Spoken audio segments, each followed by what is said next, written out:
हमारे चैनल को सब्सक्राइब करें और बगल वाले बेल आइकन को दबाना ना भूलें, जिससे कि हमारी नई नई वीडियो की नोटिफिकेशन आपके पास नमस्कार दोस्तों, आज हम पढ़ेंगे क्षेत्र मिति का फॉर्मूलों का पार्ट 3। ठीक है, जिसमें हम पढ़ेंगे आज आयतन तथा पृष्ठीय क्षेत्रफल। तो मैं आपको यहाँ पे बहुत जल्दी बताने वाला हूँ। ठीक है, तो ताकि आपका समय बचे। ठीक है, शुरू करते हैं। आयतन आयतन होता है वॉल्यूम। कोई वस्तु जितना भी स्थान घेरती है उसे उस वस्तु का आयतन कहते हैं।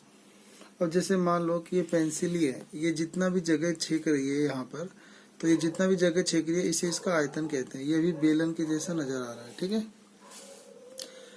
आयतन की इकाई यानी जो आयतन की यूनिट होती है वो घन मीटर यानी मीटर की क्यू लिखा होता है, या फिर घन सेंटीमीटर यानी सेंटीमीटर की पावर 3 लिखा होता है, या फिर घन किलोमीटर यानी किलोमीटर की पावर 3 लिखा होता है क्वेश्चनों में। ठीक है, तो पावर 3 मिलने से पहचान हो जाती है कि हम आयतन पढ़ रहे हैं चीज का। ठीक है, आयतन हमेशा ठोस चीजों का भी निकाला जाता है, 3D चीजों का निकाला जाता है। ठीक है, सतह यानी पृष्ठ या सरफेस, जिस पृष्ठों द्वारा वस्तु घिरी होती है उसे उस वस्तु की सतह कहते हैं। जैसे ये पेंसिल है तो इसके ऊपर ये जो कलर चढ़ा हुआ है ये इसकी सतह पे जितना भी चढ़ा हुआ है, तो जिस जिस पार्ट को हम छू पा रहे हैं, देख पा रहे हैं, ये सारा पार्ट आपको क्या कहलाता है? सतह कहलाता है, यानी पृष्ठ, इंग्लिश में सरफेस। तो सतह पृष्ठों का क्षेत्रफल होता है और इस कारण इसकी इकाई यानी जो इसकी यूनिट होती है वो वर्ग मीटर यानी मीटर का स्क्वायर होता है, वर्ग सेंटीमीटर यानी सेंटीमीटर का स्क्वायर होता है, और वर्ग किलोमीटर यानी किलोमीटर का स्क्वायर आदि होता है। ठीक है, यानी अगर आयतन होगा तो मीटर की क्यू, सेंटीमीटर की क्यू या किलोमीटर की क्यू में दिया होगा क्वेश्चन में, या मिलीमीटर की क्यू। लेकिन जो सतह होगा वो मीटर का स्क्वायर, किलोमीटर का स्क्वायर, सेंटीमीटर का स्क्वायर, मिलीमीटर का स्क्वायर ऐसे होगा। ठीक है, स्क्वायर इसलिए क्योंकि सतह में लंबाई चौड़ाई ही शामिल है, आयतन में लंबाई चौड़ाई और ऊंचाई तीनों चीजें शामिल होती हैं। ठीक है, तो जो सतह होता है उसमें स्क्वायर होगा और आयतन में क्यूब होगा। ठीक है, तो घनाभ यानी पहला पढ़ेंगे क्यूबॉइड। 6 पृष्ठों से घिरी वह आकृति जिसमें प्रत्येक पृष्ठ एक आयत होता है, यानी एक ऐसा बॉक्स देखोगे आप जिसमें लंबाई चौड़ाई ऊंचाई होती है, तो हर भाग एक आयत जैसा होता है यानी रेक्टेंगल, और उसमें सम्मुख पृष्ठ बराबर होते हैं। यानी अगर नीचे जैसा आयत है सेम उसी लंबाई चौड़ाई का आयत ऊपर छत पे होगा, तो फर्श छत एक जैसे होंगे। ऐसी ये सामने की दीवार और आमने सामने की दीवार बराबर होंगी, और ये दाएं बाएं जो दीवार है वो भी बराबर होंगी। जैसे आपका कमरा, उसमें जो आमने सामने की दीवारें होती हैं वो बराबर होती है लगभग, और दाएं बाएं की दीवारें बराबर, और फर्श और जो छत होता है उनका भी जो क्षेत्रफल होता है वो बराबर होता है, तो घनाभ कहलाता है। तो 6 पृष्ठों से घिरी वह आकृति जिसमें प्रत्येक पृष्ठ एक आयत होता है और सम्मुख पृष्ठ बराबर होते हैं, घनाभ कहलाता है। जैसे आपकी किताब, कोई ईंट, दिया, सिलाई यानी माचिस की डिब्बी, और संदूक यानी कोई बॉक्स। तो इसमें लंबाई चौड़ाई ऊंचाई का ध्यान रखना है आपको ठोस आकृति में। अब हम पढ़ेंगे घनाभ का आयतन, तो वॉल्यूम ऑफ क्यूबॉइड। तो घनाभ का आयतन होता है कि आधार का क्षेत्रफल गुना ऊंचाई, यानी आधार का क्षेत्रफल हो गया लंबाई गुना चौड़ाई गुना ऊंचाई। ठीक है, अब जो घनाभ होता है ये प्रिज्म की जैसा भी होता है। अगला है कि घनाभ का वक्र पृष्ठीय क्षेत्रफल। तो घनाभ का जो वक्र पृष्ठीय क्षेत्रफल क्या होता है? तो या फिर 4 दीवारों का वक्र क्षेत्रफल कहो, या कमरे की 4 दीवार का क्षेत्रफल कहो, तो उसका फॉर्मूला होता है आधार का परिमाप गुना ऊंचाई। तो आयत का परिमाप क्या होता है? 2 ब्रैकेट लंबाई जमा चौड़ाई गुना ऊंचाई। तो उसको जो आधार होता है घनाभ का वो बिल्कुल आयत होता है, तो आयत का परिमाप गुना ऊंचाई कहो या आधार का परिमाप गुना ऊंचाई, एक ही बात है। ठीक है, घनाभ का कुल पृष्ठीय क्षेत्रफल या संपूर्ण पृष्ठीय क्षेत्रफल, total surface area of cuboid. तो टोटल सरफेस एरिया में क्या होता है कि 2 bracket length into breadth plus breadth into height plus length into height, यानी लंबाई गुना चौड़ाई जमा चौड़ाई गुना ऊंचाई जमा लंबाई गुना ऊंचाई, और तीनों का जोड़ और मल्टीप्लाई 2 से। ठीक है, तो कमरे या घनाभ का विकर्ण, तो विकर्ण निकालने के लिए अंडर रूट लंबाई का स्क्वायर जमा चौड़ाई का स्क्वायर जमा ऊंचाई का स्क्वायर, ये बहुत इंपॉर्टेंट है। और छत या फर्श का क्षेत्रफल होता है वही आधार का क्षेत्रफल लंबाई गुना चौड़ाई। अब हम पढ़ेंगे घन यानी क्यूब के बारे में। 6 पृष्ठों से घिरी वह आकृति, इसमें भी 6 पृष्ठ होते हैं, ऊपर नीचे दाएं बाएं आमने सामने। ठीक है, एक कमरे की तरह। तो 6 पृष्ठों से घिरी आकृति, इसमें प्रत्येक पृष्ठ एक वर्ग होता है। पिछले वाले में आयत था, यहाँ एक वर्ग होता है यानी स्क्वायर होता है। और सम्मुख पृष्ठ बराबर होते हैं, यानी आमने सामने की जो पृष्ठ होती है दीवार वो बराबर होती है, वो घन कहलाता है यानी क्यूब कहलाता है। यदि घन की एक भुजा ए है तो सारी भुजाएं ए होती हैं, लंबाई चौड़ाई ऊंचाई सब। तो आधार कहो, फर्श कहो या छत का क्षेत्रफल, तो वो बराबर होता है वर्ग का क्षेत्रफल, भुजा गुना भुजा यानी ए का स्क्वायर, साइड मल्टीप्लाई साइड। और वही घन का आयतन होता है, तो आधार का क्षेत्रफल गुना ऊंचाई, तो ए का ए स्क्वायर होता है, आधार यानी वर्ग, वर्ग का क्षेत्रफल होता है ए स्क्वायर गुना ए, तो ए की क्यूब। अगला होता है कि घन का वक्र पृष्ठीय क्षेत्रफल या पार्श्व पृष्ठीय क्षेत्रफल, वो होता है 4 गुना भुजा का स्क्वायर यानी 4 स्क्वायर। और घन का अगर कुल या संपूर्ण पृष्ठीय क्षेत्रफल का हो तो वो होता है 6 स्क्वायर। और घन का विकर्ण होता है तो √3 गुना भुजा, तो √3 गुना 1 भुजा। ठीक है, अब हम बेलन पढ़ेंगे, सिलेंडर। अब जो ये सिलेंडर होता है इसका एक अजीब सी ही एक डेफिनेशन है, तो एक बार आप डेफिनेशन को ध्यान से सुन लें। तो किसी वृत्त की परिधि, किसी वृत्त की परिधि पर, इसकी वृत्त की परिधि पर एक लंब, तो एक किसी वृत्त की परिधि पर लंब के रूप में या लंब रूप से हमेशा अपने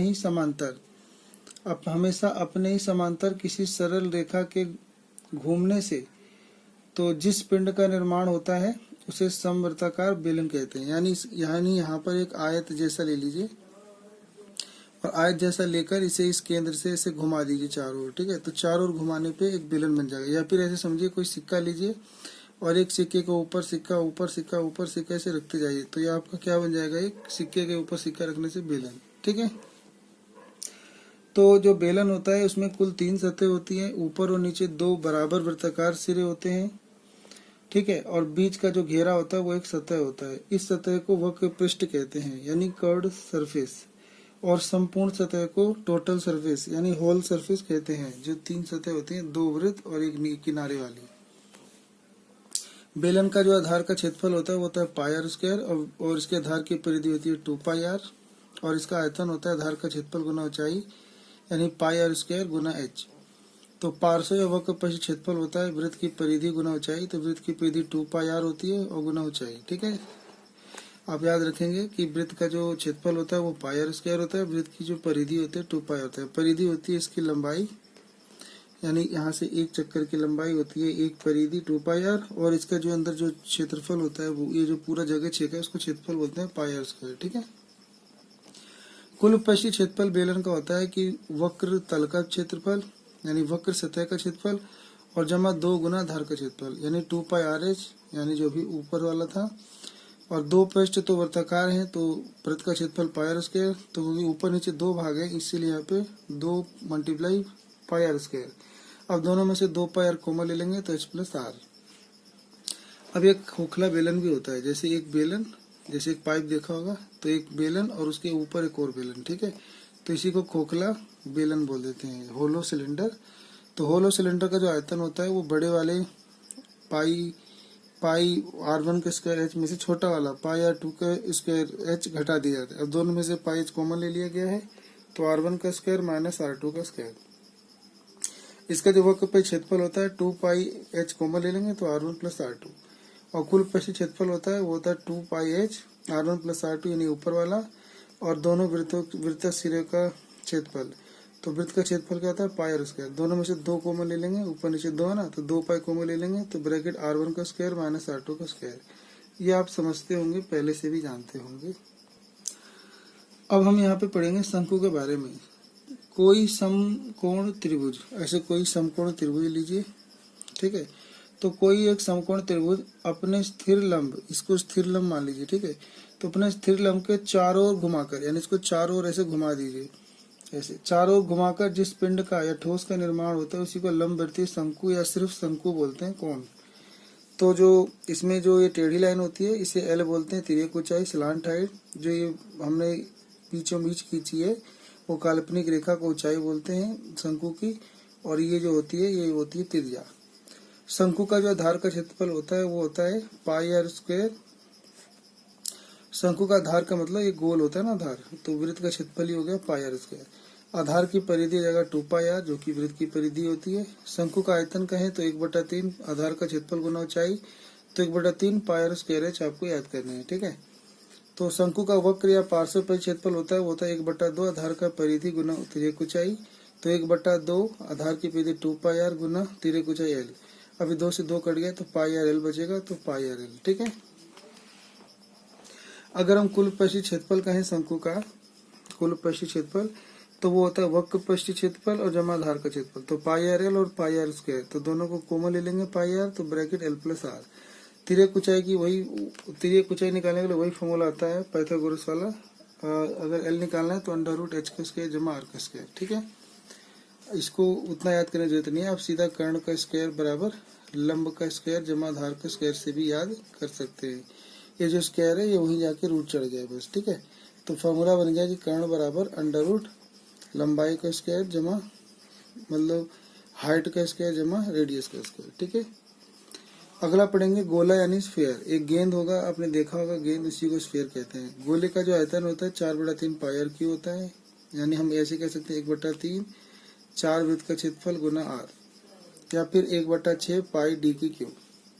तो गोले का ये जो डी होता है वो डायमीटर होता है। गोले का पृष्ठ या तल या संपूर्ण क्षेत्रफल, तो गोले का वक्र या संपूर्ण दोनों एक ही होता है 4 पाई आर स्क्वायर।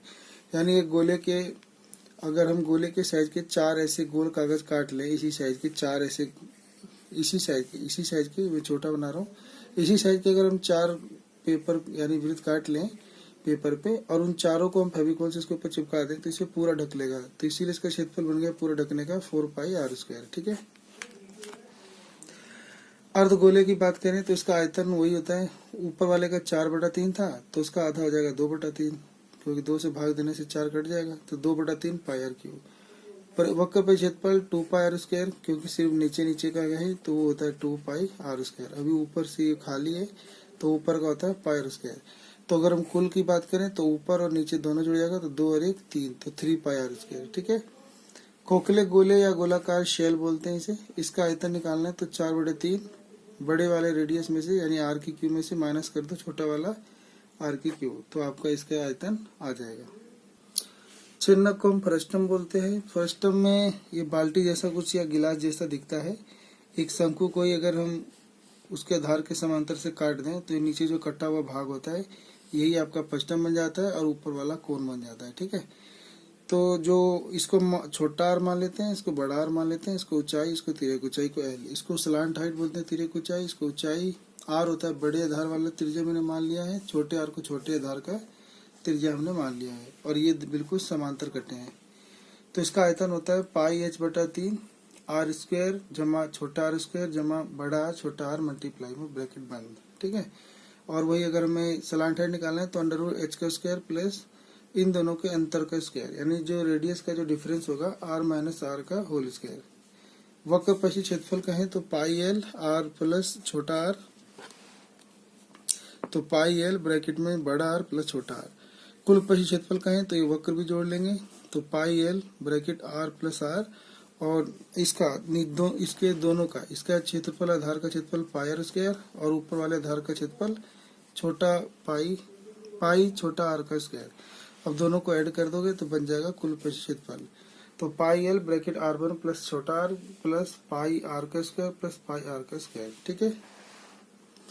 अगर बाल्टी को कहें तो इसे बकेट कहते हैं। तो बाल्टी का संपूर्ण क्षेत्रफल निकालना होता है, तो क्योंकि ऊपर से तो खुला होता है तो इसलिए इसका क्षेत्रफल कौन सा होगा, तो एक तो वक्र का जोड़ लेंगे, तो वक्र का ये होता है पाई एल ब्रैकेट छोटा आर जमा r1 और जमा r2 ब्रैकेट बंद, और आधार का क्षेत्रफल होता है पाई r1 का स्क्वायर। तो दोनों को हम जोड़ देंगे, आंसर आ जाएगा, ठीक है। प्रिज्म के बारे में मैं आपको अगली वीडियो में कुछ अच्छे से बताऊंगा, ठीक है। उसके क्वेश्चन भी हम करेंगे अच्छे। तो अभी हम छोटा सा ही पढ़ेंगे कि आयतन। तो प्रिज्म का हम आयतन कहें तो वो होता है आधार का क्षेत्रफल गुना ऊंचाई। अगर हम इसका पार्श्व भाग यानी लेटरल सरफेस का एरिया निकालना चाहते हैं तो आधार का परिमाप गुना ऊंचाई से निकल जाएगा, ठीक है। प्रिज्म क्या होता है, जिसका जैसा तल होता है वैसे ही छत होता है बस, ठीक है। और जो किनारे होते हैं वो उसके आयताकार होते हैं या वर्गाकार होते हैं। जो पिरामिड होता है उसका आयतन होता है 1/3 आधार का क्षेत्रफल गुना ऊंचाई। वहां पे आधार का क्षेत्रफल गुना ऊंचाई था, यहाँ 1/3 लग जाता है बस, क्योंकि ये जो जिसका जो आधार होता है ना, वो ऊपर आकर एक बिंदु पे मिल जाता है, तो ये ऊपर से नुकीला होता है, इसीलिए 1/3 हो जाता है। ठीक है।